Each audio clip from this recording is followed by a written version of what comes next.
What's up guys, Omar here, broker and CEO of Alden Mortgage and OMA Realty. So what we're going to do is we're going to go ahead and give you your mortgage rate update as of 5/20/2022. On top of that, we're going to see how many housing building permits have been issued versus how many have completed, and housing starts.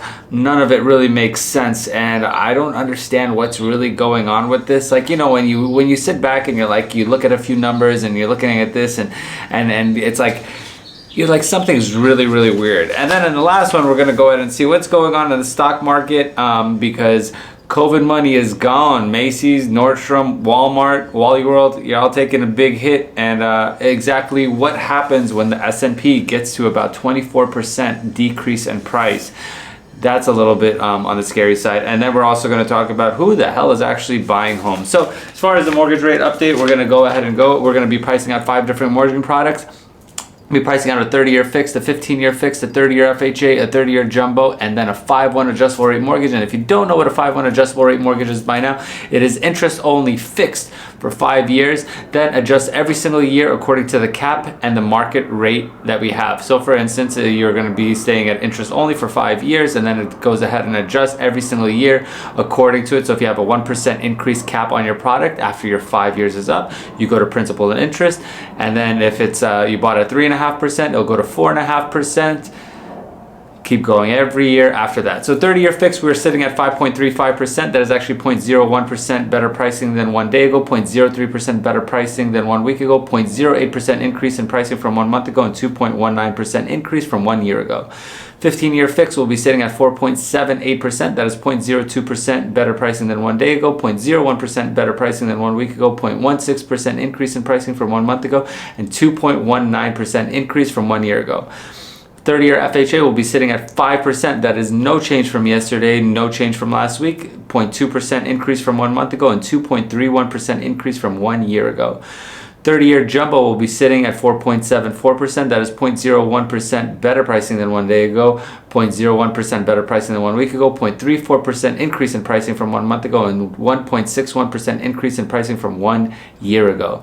5/1 adjustable rate mortgage will be sitting at 4.52%. That is 0.08% better pricing than 1 day ago, 0.08% better pricing than 1 week ago, 0.38% increase from 1 month ago, and 2.27% increase from 1 year ago. So the one thing that we didn't understand is, okay, so before 2008, when the crash happened and everything like that went, took everything very, very sour, and everybody went into this housing crash of epidemic proportions.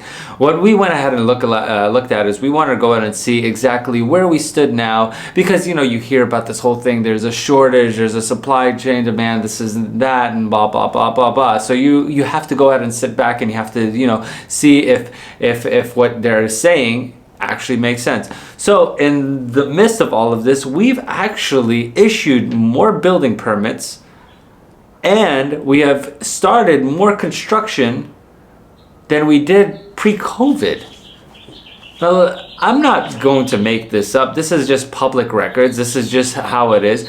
Now, it's actually gone steadily on an increase. Now, if you look at the diagram as a whole, you'll go ahead and see the orange is actually, we put it down there, the orange is actually the building permits. How many building permits were actually issued? Then on the blue line, if you see, we've had an increase over from 2000. I mean, we have that big, massive drop in 2008, but then we have that little bit of a pickup from 2010, and we really haven't dropped until we got into 2020. That's because of the pandemic, so you have to go ahead and skip that part of it. When COVID hit, nothing was being done. The whole world just shut down, but it went right back up, and it's increased ever since then. Now, the housing completion has tapered down a little bit, and we're a little bit speculative on this because we have to be. We're kind of taking it on the back end of where the interest rates are going and how that's actually played an effect on it. So as far as the total construction, we were actually doing pretty well, and we didn't actually take a dip until the interest rates started increasing. Now, there is something else that we have going on as far as everything when it comes to housing is generationally, right? You have your baby boomers, your Gen Zs, your Gen Ys, your Gen Xers, millennials, Gen Elemental P. I don't know. There's a bunch of them, whatever. People from one age to another age bracket. So as far as home buyers generationally, so if you're 21 years and younger, that is actually counts for 2% of the total buying market.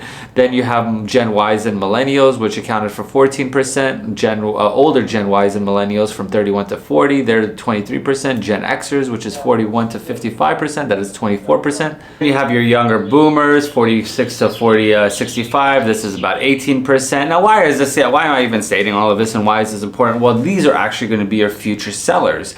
Does it make sense for these future sellers to go ahead and go out of the place that they're currently at, especially at the interest rates that we had for the past 2 years? And that's what's going to keep a lot of people in place, is the interest rate that they got. That's going to be their little caveat. They're like, I don't have to move, I'm stuck in here and I don't have to go anywhere, which is also the whole entire thing about why we have the we think that the odds of actually home prices price corrections are coming up. But then at what point does it come to where we fall into that whole entire realm of that pre-2000 way? Because that is the biggest question. The biggest question in the world is going to be, are we at that level of that 2008 crash? Well, no,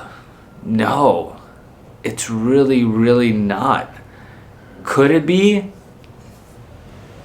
It's hard to say, because some of the places, are overly inflated.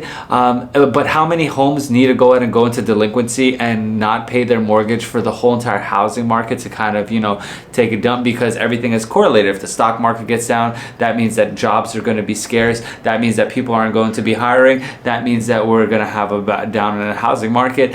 It's all correlated, right? It's not like specifically, okay, the housing market is going to go ahead and take a complete dump into it.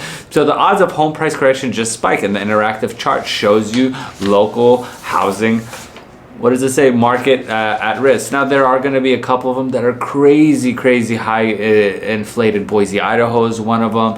I honestly thought that California was one of the biggest one, which it is. The median house income price on homes here is about $1 million. Orange County, Los Angeles, San Francisco Bay Area, which is crazy. If you want to go and live in Alameda County, that's nuts. But the central bank has already put an immense pressure upward on mortgage rates, which have spiked from 3.11% to 5.25% over the past 5 months, as it works to cool one of the inflation's biggest drivers, the booming U.S. housing market. If policymakers can't slow down housing, they have a shot at slowing down overall price growth, which doesn't seem to be the case right now. It just doesn't seem to be happening. Stock prices were very high relative to pre-pandemic. Home prices are very high relative to pre-pandemic. My theory is that all of the leading people to feel more confident and to spend more. Now, if you've been looking exactly at what's going on, today we are sitting at, as of today, we're sitting at 5/20/2022. People are taking a big hit. And what I mean by people, I'm talking about big companies, your Walmarts, your Macy's, your Nordstrom, your thing. If you look at the stock market, that pre-pandemic, that COVID money that was making it rain left and right, it's kind of dwindling down, isn't it? Kind of shitty, isn't it? It ain't doing too hot, is it? And now everybody is paying the piper, which we all knew that was going to happen. Now it's all relatively going to increase. Now, this is one number that we have to take a look at. Now, historically, whenever we get into, we are currently what's called a bear market, right? A bear market is just when people are selling and nobody's buying, and then in a bull market, we're going buying rather than, okay. But the S&P 500, so this is the one that we have to take a look at, because these are going to be indicators that we're actually going to go into a recession, which there's, if you have a TV or a laptop or an iPhone and any type of social life at all, social life and social media life are two totally different things. And by all means, get the hell out there. Get off your phones. Don't watch me make these stupid videos. Go out there. Go have a little bit of fun. Go grab a drink.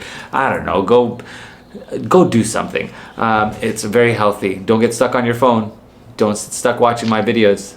You can, which is pretty awesome. Just leave it on autoplay. That'll be awesome if you do. But the S&P 500 historically would have to go ahead and drop 29% around a recession. The median will be about 24%, because as we know, everything in the stock market, there's an up and there's a down. There's an up and then there's a down. So that's the one thing that we have to look at, because the S&P 500, deals with 500 of the biggest companies. That's what we have to go ahead, and those are our key drivers, because those are the people that employ most of the people in the entire world.